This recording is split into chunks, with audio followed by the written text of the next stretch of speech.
Hey folks, thanks for tuning in to another episode of Elk Talk. On this one we're going to talk about Utah, and we're going to talk about limited entry elk applications for non-residents in Utah. Utah has some spike-only hunts, some general season hunts, but most of us aren't that interested in those, so we're just going to focus on limited entry tags for this discussion. And Utah is actually quite simple compared to a lot of other states. At first it might sound a little complicated, but as I explain this, I think you'll figure out it's not that extraneous as some others may be. First thing is you got to buy a license. It's a $60 non-refundable license. In order to apply for any species in Utah as a non-resident, you got to buy that license. So once you've bought that license, you need to think about, all right, how does Utah do this with their elk tags? And the best way for me to do this is by example. Let's say that the Wasatch unit has 6 non-resident archery tags. And I say non-resident because Utah doesn't use any of these caps like other states that say up to 10%. We're not competing against residents for some of those tags.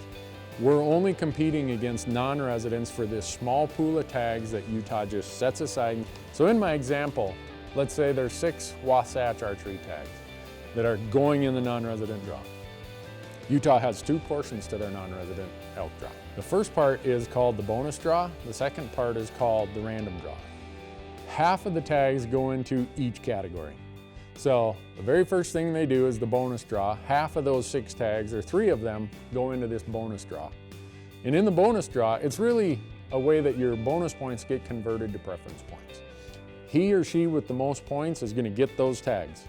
So I'm going to use an example here that there's one person that has 15 points, and there are 4 people that have 14 points. Well, right away, the person with 15 points gets one of those 3 tags. And then the remaining 4 people who have 14 points, they compete for the remaining 2 tags.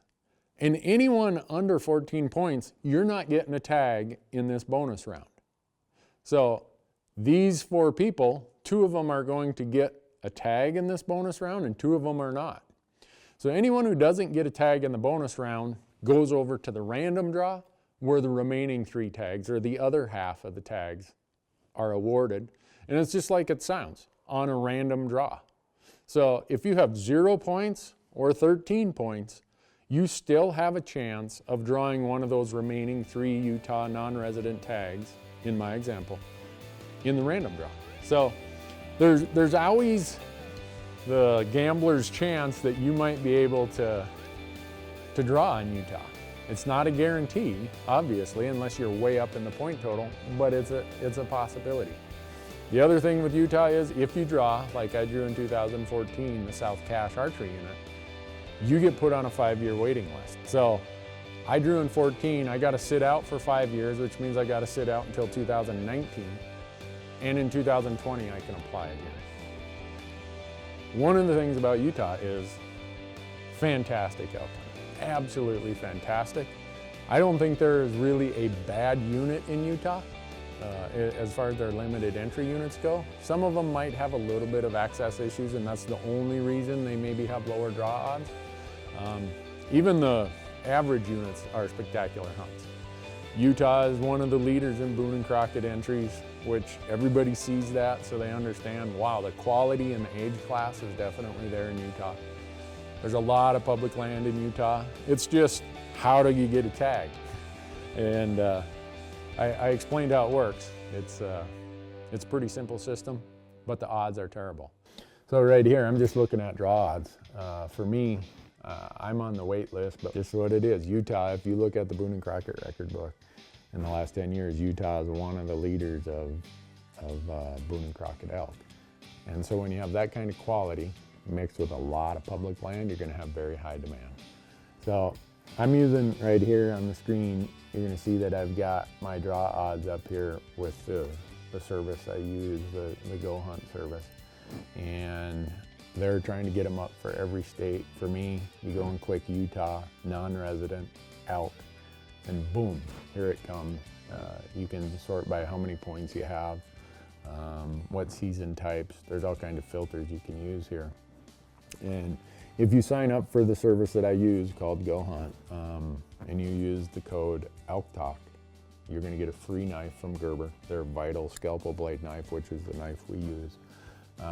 But draw odds, and I don't care what state it is, how you're going to invest these hard-earned points, these valuable points has taken years to acquire. These draw odds tell you a lot. And I'm going to give you a little bit of my secret. I maybe shouldn't say this, but I want to give you some tips that are valuable. We as non-residents, we look at the non-resident odds, and a lot of times those odds are heavily influenced by some of these application services that will do your applications for you. They just bombard this unit or that unit. For me, I go and look at where the non-resident demand, or the resident demand is. So a lot of times you'll find a unit that has really high resident demand, but only average non-resident demand. The residents know something. Don't overlook that. For me, I very seldom apply in units or apply my friends or my family to units that are high demand non-resident hunts. I will overlay the resident odds and demands with the non-residents, and I see, all right, where's their discrepancy here? And if I find a spot, gosh, I can't believe I'm telling you guys one of my secrets, but I am. If I find a spot where the resident demand is very high, I'm counting on the fact they probably know something that the research services, the application service, I should say application services are overlooking.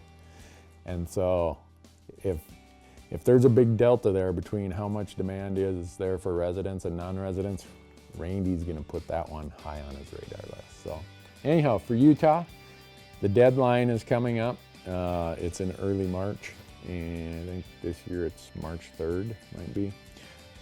Great elk hunting. Don't have your expectations set that you're gonna draw in Utah every so often, because I drew in 2014, I'm on a 5-year wait list. So you're not going to draw very often just because of the 5-year wait list. And if you do draw, you're either going to have a lot of points, you're going to luck out in the random draw as we explained earlier, or you're going to be applying for the units that are in low non-resident demand. So anyhow, great elk hunting in Utah. Apply if your budget allows you, and good luck in that draw.